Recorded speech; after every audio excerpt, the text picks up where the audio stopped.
as we begin part 2 in our series looking at what could potentially go wrong and what most likely will go wrong with our division rivals as well as ourselves at the end, we look at the New York Fighting Football Giants today and look at how they just might be a dumpster fire. What's up, it's your boy Cintron. Come back at you with another analysis and some preview, not news, video today, and that is my real name. Anyways, today, 10 reasons the Giants will be a dumpster fire this season. I'm not saying that everything in this video is going to I'm going to agree with, or that everything in this video is going to be through the lens of prognosticating what could go wrong. We're going to try to find the middle path and find what most likely is going to be what the Giants' reality / record would be close to. Because they went 9-7-1 last year. You know, they had a winning record, made the playoffs, but they could improve. I mean, they are marketably better on paper, looking at their roster and the moves they made and retention wise, but that also, I mean, by virtue of them having a tougher schedule, they could also be, better, but it not reflect in the record. So anyways, here's a look at why the Giants will be a disaster this season. Bro, this face and him looking at him like this just says so much. It just writes itself. Hey Saquon, I'm going to ask for $160 million this offseason. He's like, really, bro? Are you kidding me? I mean, it's top echelon money, but not top tier. I mean, he did ask for a lot. Reason number one here, the Giants hitched their wagon to Daniel Jones. So I didn't know this before, 5 years preceding 2022, record of 22-59. That's abysmal. 2022 season righted a lot of things, but I mean, they were just mired in obscurity, in their last success, being a playoff team. A team that was competing for division title. It was a viable, credible threat. Goes back to the days of OBJ. Here, and they infamously went on a boat before their playoff game, and they went on to lose miserably. I'm like, damn, foreshadowing bit, and just lackadaisical effort. But hey, but yeah, man, like they ran into us in the playoffs. They got blown out. Daniel Jones, he had a great turnover rate, but he didn't, really throw the ball downfield. We'll get into that, some of the reason behind that later, but he's just kind of like a play it safe kind of guy. I mean, like, he's had his he's had his, string of errors, in the past when he was maturing and growing up, and obviously be a rookie, you can't expect more, than what he did, coming into the league. I mean, he was learning on the job, and there was a gap, a gap in competition. Him playing at Duke, being a smart, intelligent quarterback, but still not having a superior supporting cast around him, and then graduating to the NFL where everybody's bigger, better, and faster, and by virtue of playing with guys in the league, the professionals are going to be elevate you or be able to challenge you. And yeah, he just 1.1% is great. But let's not pretend like he's a gunslinger. He's a manager, game manager. And can he graduate? We'll see, because they did give him some weapons in the offseason on way of the draft and as well as trade route. So they had three choices. Let him walk, which you're deciding the future. Your franchise is at a fork in the road. And you have, they said three choices, but, two choices to make, but really two, because, you're going to either keep him or you're going to let him walk / get rid of him. Franchise tag 32.4, where they would have severely handicapped them, even though they have more money than the Philadelphia Eagles, but the way they spent it, because the contract, you look at him, he got 4 years, $160 million, and just the cap hits are huge compared to Jalen Hurts, who got way more money. And yeah, you can say it's like, using a credit card, and that's the way that how he hides the money, uses the money, writes in triggers and stuff like that. But hey, you have a GM, he should be able to do the same things. Like, it's a level playing field. It's not like this guy went to Harvard and this guy went to FAMU or Florida State, and that wouldn't allow him, the same faculties and the same wherewithal. It's a more even playing field out in the front office than it is on the playing field. So, yeah, they hitched their wagon at Jones, and I think that it's a solid decision, but it's not one that's going to change the trajectory of their franchise like they hope it would. Because I don't think he's ever going to elevate past a certain point. I mean, or I don't think he's going to get too much better than he is now. I think he's pretty much seen most of what his ceiling should or could be. And I mean, he's a team that can make you competitive, I would say, for the majority of the season, but he has to be imbued with a superior cast around him. I mean, like, really top 10 talent at the very least for everybody, for him to, I feel like, be able to go out there and really start like balling the way they see him. But I don't know, man. It take at least a couple of years for him to get that in place, and then by that time he's already an elder statesman. And where's his projection? Where is the trust? Where's the faith in him? Are they kind of off of him at that point, or are they still riding high and singing his praises? So it's I mean, like, you want to equip your guy once you find out he's your guy with the most talent you can around him as soon as possible, so you can maximize that window, because it closes like that. Unless the guy just shows superior play, like Tom Brady, he was gonna be at that precipice for a long time, and they did enough, but they had a very solid defense, and I don't think the Giants have that as well. But anyways, we'll get into some of that stuff later. But yeah, can he win a Super Bowl? That's the question that we were asking. Yes, then pay him. No, then don't pay him $40 million a year, because it's enough. It's like I said, it's top echelon money, but it's enough. He's the ninth at the time. He was the seventh highest paid quarterback, and now he's the ninth because Jalen got more, and then following behind him, the Ravens quarterback Lamar Jackson got more. So, and then there's guys coming behind him. Maybe they re-up on Mahomes, and then maybe Dak gets a new contract. So he's gonna get further pushed down that ladder, and it's gonna make it look better. But still, I mean, for the meanwhile, that's number ninth place. Is he the number 9th quarterback? No. So I mean, but you're kind of trying to hold serve and build upon what you had last year. But it's still a sizable commitment, even though it's just 4 years. And shortening that, there's a risk reward with that. You have to pay more money. And especially money up front with the cap hits and such, and be able to manage the salary cap, because that's part of the game. But longer, you make a longer term commitment, make it harder. We'll pause. Make it harder for you to get out of that contract. But it gives cap relief, but at the same time, like, you can't get out of that signing the ink. Your futures are linked to a certain degree. Even if you cut the guy, you're still gonna be paying through the nose, and that's dead money, which would be overall just a waste of time.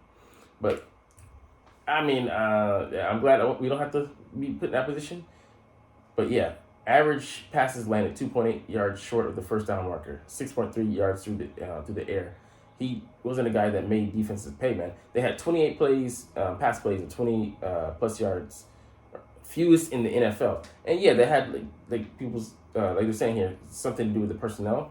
But him being ultra conservative, I think that's just his MO. Even if you got him guys like Jalen Hyatt out of Tennessee, who can blow the top off of the defense, but he's more of the same of what they had. He could. I would try and put him on the outside, but I don't know if they're going to do that. And he's projected so far as a slot receiver, which is what they primarily had. We'll get into that a little bit later, but yeah, it's quite interesting, man.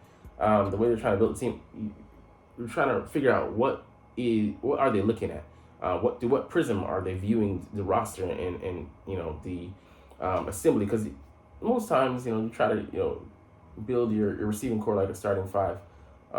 Your team, your offense like a starting five. Offense on basketball, you want a tall guy, a speed guy. You want a guy who can play in the paint. But so far, it looks like they have all point guards, and it's like, what the hell is that gonna get you when you need somebody to box out, you need somebody to get rebounds? I don't know, but hey, As I said in the Dallas video yesterday, I freaking love it because it just makes our job easier to take over and to capitalize on their mistakes. All right, number 2, Saquon is pissed. I mean, this has been an interesting saga. So, I mean, they say that they're gonna pay the man, and then they don't end up paying the man because they drafted him number 2 overall. This guy here on the right of the GIF, David Gettleman, really valued him, drafted him number 2 overall, and in a league that really even then didn't value the running back as they should, and well, you could say as they should in motion wise, but logic based, you shouldn't value a running back like that. But he flamed out because of that and a litany of other decisions questionable because he's just has an archaic mindset. But yeah, I mean, like, he balled out early, which kind of justified the pick, and then he got hurt. This past, I mean, he just had a string of errors and mediocrity, or you can say mediocrity, but he was sometimes solid, but he just didn't really flash the the back of the first year.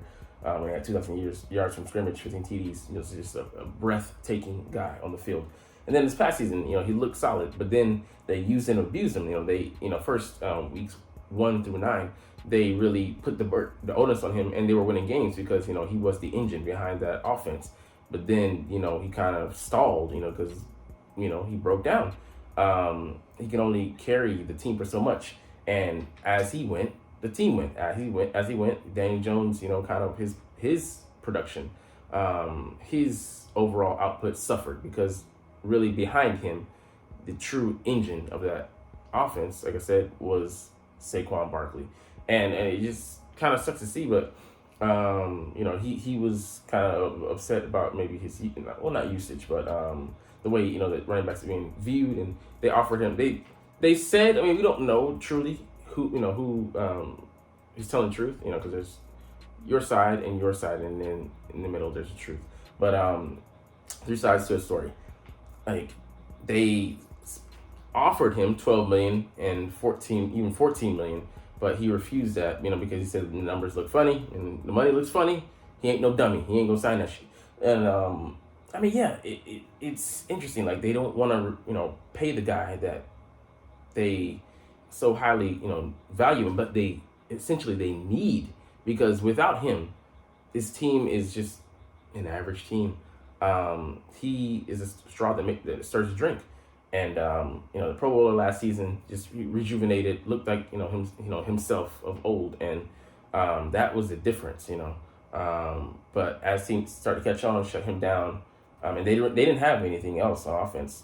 It was tough sledding, and they offer him the franchise tag, but it's not something that he wants, so he's threatening to hold out, and it just very amicable, not very amicable, very, very arduous, very contentious situation with your star running back, and like, you don't want that going into a year where you're trying to build off of what you had last year, and you're not even sure if he's gonna be there for how long. But even if he comes there for this year, is he gonna want to even re-sign with you guys? That's just bad will.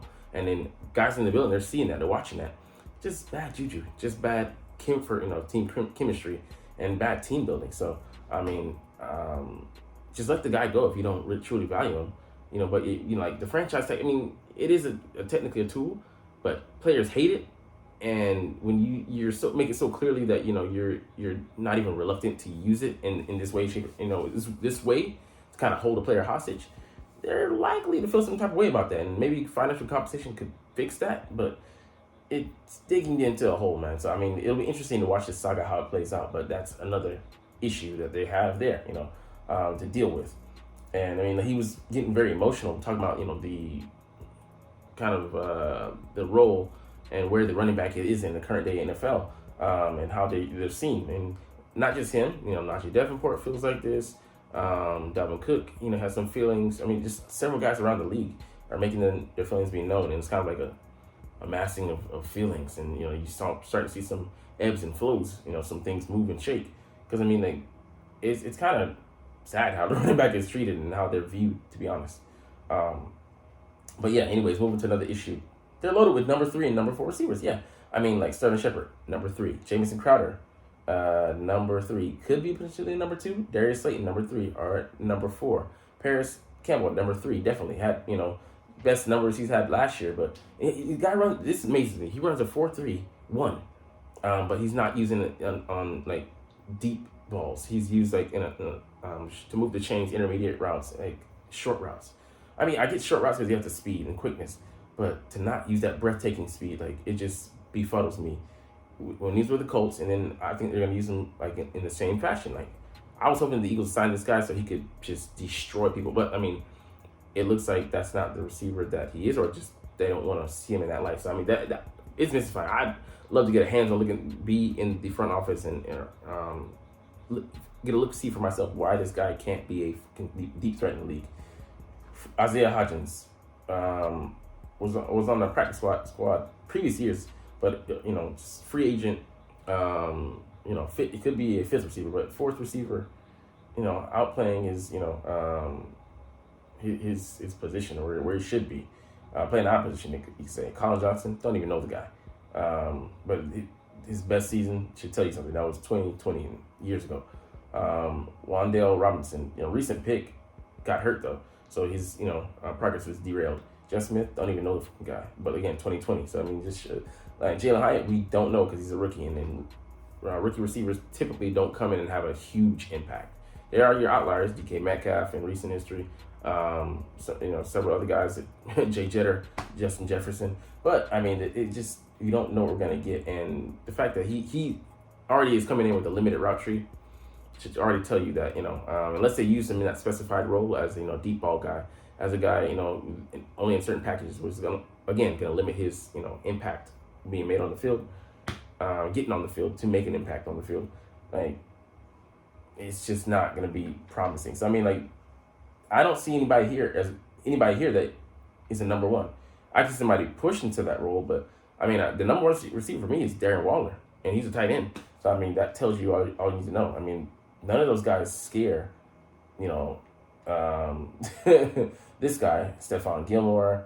I mean, you have several guys in the NFC East alone who have 1,000-yard receiving seasons to their name. Sorry, that took me so long to get out. Brandon Cooks, none last year, but yeah, he's a baller. I mean, he's a solid receiver at the very least. AJ Brown had one last year. Terry McLaurin had one last year. CeeDee Lamb had one last year. Devontae Smith had one last year. Gallup, he's had one in the past, recovered from injury, but Gallup could be a number 3, but I'd see him as a number 2. He might be the best receiver if you put him on the Giants. I mean, and that should tell you everything you need to know. He could at least compete for the title and probably would win.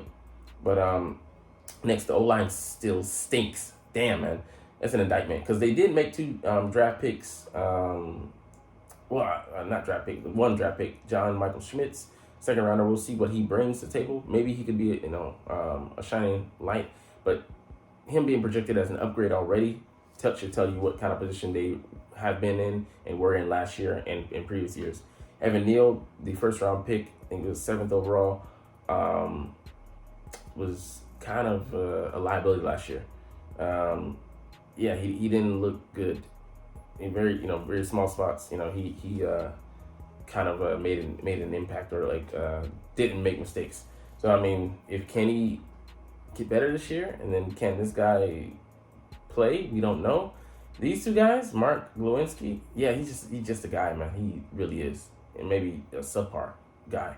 And Ben Bredesen, I don't know really, but I think he's just a guy. He's just average at best. Shout out to Kevin Samuels. But Andrew Lewis is the best guy they have. I mean, he's built himself into a pretty good, solid, above average left tackle, but he can't block them all on his own. So it'll be interesting, man, to see it, because if they can't play, the guys behind them are no good. That's why they're behind them. But you need Neal to pick it up this year. You need John to come in and hit the ground. That's a lot to expect of a rookie. So good feasting for the Eagles D-line. And you can't protect Daniel Jones like they couldn't at some stretches, especially playing us last year. Gonna be a tough day for you. All right, turnovers are coming. Yeah, man, because they're supposed to be, throwing the ball to Darren Waller. They're gonna target him. Paris Campbell, they're gonna target him. Darius Slayton. I mean, he had an interesting rookie year and then kind of went down from there. So the development for them, I thought he could be a guy for them, at least be a number 2. but mystifying. Jalen Hyatt, like I said, he's a rookie, but bringing in those guys, no more excuses. Like technically you upgraded your receiving core on paper as well as if you include the tight ends. So they're going to be expected to produce, and Daniel Jones is going to be expected to push the ball down the field, but he's just not that guy.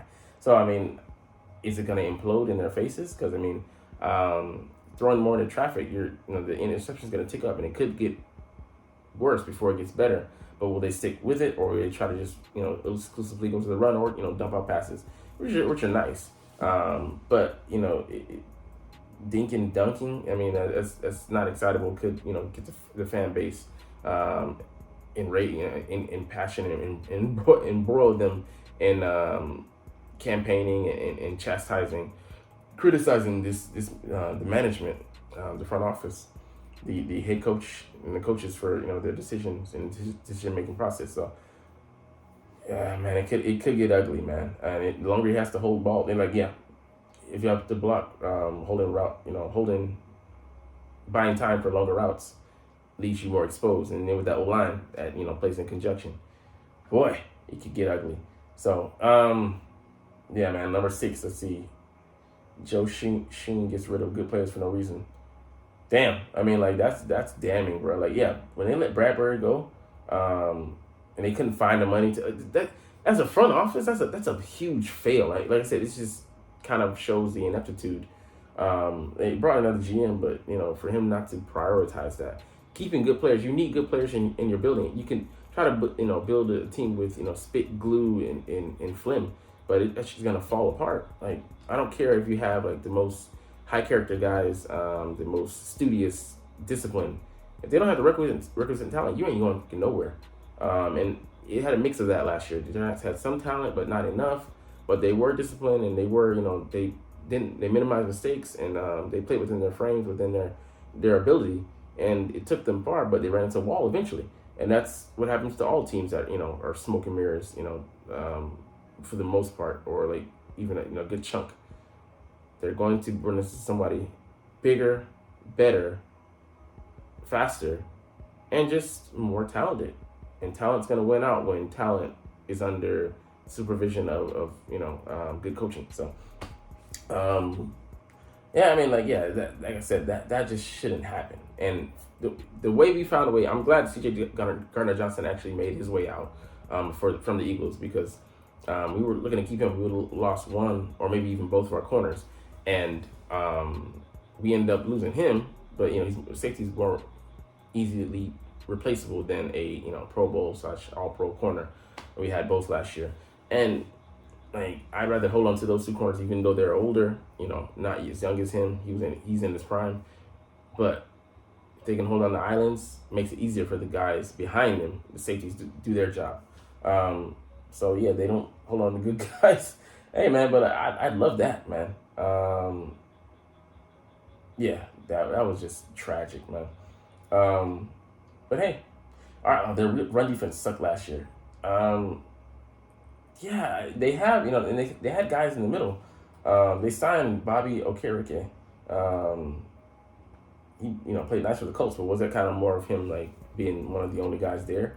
With the middle linebacker, I forget his name, Shaq being out, Shaq Leonard being out. He just was, somebody had to make up for the tackles. They had to be made by someone. So I don't know. I mean, yeah, but their run defense, look at these numbers. Damn, that's horrible. We certainly gashed them. And it did what we wanted. If they can't improve that, man, they're going to have a tough sledding, because we still are, even though we have those weapons on the outside, we still are a pretty strong running team, especially with Jalen Hurts at the helm. Hey, man, we'll shove it down your throats until you prove you can stop it. And it's great for clock control. I'm going to say something else. All right, the Cowboys and Eagles own the Giants. Yeah, man, we've been beating it handily. And I don't care about the Cowboys, but hey, I want you guys to split, because that helps us, the Eagles, in the divisional rankings. But as far as games goes, but yeah, I mean, like they were the third team in the NFC East to make the playoffs. Almost had all four, but still, it's great for the division's rep, but it makes it hard for you. And if you can't overcome, if you're not going to beat us, you got to get in the wild card, and that's a more arduous road for you to take. I mean, but hey, take it. Put your flashers on early and turn off on the exit 77 and drive the long way when you could have just took exit 85 and going direct. But hey, I love it. All right, the Giants' early schedule looks pretty tough. I mean, yeah. At the Cowboys, that could go either way. At the Cardinals, they should win. At the 49ers, it's slated to be a loss. Seahawks is slated to be a loss. At the Dolphins, slated to be a loss. At the Bills, it's slated to be a loss. I mean, like, they could be 1 in 5, man. Or 2 in 4. I mean, if they come out 2 and 4, it might actually be a win for them. That's tough, man. Because I mean, everybody in the NFC East gets it rough this year. The Eagles having the toughest schedule in the league, but the Dallas Cowboys, the New York Giants, this team, and the Washington Commanders aren't too far behind them. So, I guess that's why everybody might take a half step back in record, but actually be better or on par where they were last year, or not too far off. All right, teams with negative point differentials that make playoffs usually don't make the playoffs the next season. Damn. And yeah, they were a team, like, they were punching up with their weight. They weren't really equipped to have success. They had quick success last year, and that there's quick success comes with quick problems, and slow money comes with slow problems. What do you call it? It's just that's just the case as things go. So I mean, like, that means that like I said, smoke and mirrors, and they were punching above their weight and not really built to have sustained success. They have to kind of reset going into this year and build things back up. Slash, like, at the very minimum, pick up pieces, and then still, like, there's some pieces that are gonna fall off. Like, some guys left, and then some guys were cut, and some guys come in new, which could be great for the infusion of talent over the course of several years. But for now, they got to learn on the job. So, yeah, man, like, that just means that they weren't as great as their record was. But hey, like I said, that's their problem to figure out. We'll see how that goes. But that's the end of our video. We're going to get up out of here. Some Giants fans. I mean, no, all Giants fans didn't make it this far because, let's be real. You don't drink tea. Accountability. But anyways, I'm going to get up out of here. But as always, it's fly, Eagles, fly, and let's motherfucking go. Like, comment, share, subscribe. Thanks for watching. Check me out at Cintron, Cintron Anime, Cintron Life, or Cintron Laughs, or other social media.